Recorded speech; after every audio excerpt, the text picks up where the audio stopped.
Hello everyone, welcome back. Ngasigi video sidi beauty products ne yumda icham chamna home remedies oina semba yabane for the beauty of skin. So guys, let's start it. This beauty products is not meant for only for the female, it can be used for the male too. Adudi ai hauna batau jarage si nupi nupagi kemda differential leijate nupa da su nupi da su animak da loi sizinaba yai. Ahan oirakoi matungina khoi gi skin se wrinkles haidi line gumba mayam ama mai da khumai khuijalakpa adagi form oiraktaba adagi mai je chondharakpa gumba mayam ama thengnei ko adu sigumba mayam je skin je yam patharakpa.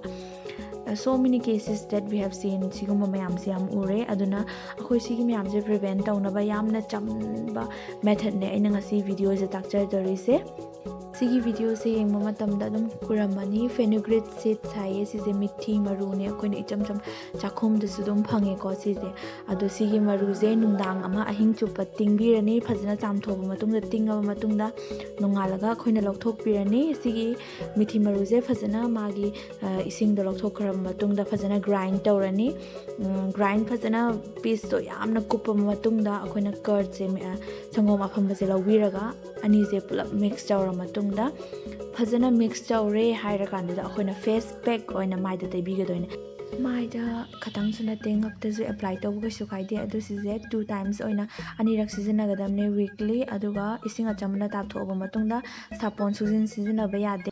So guys, try it to know the better results. Mayam subscribe tawiramo aduga like nambiramo anoba video kaya ama pambirasu aigi comment box ta comment pibiramo ai adum makha tana hapcharake. Bye bye, see you.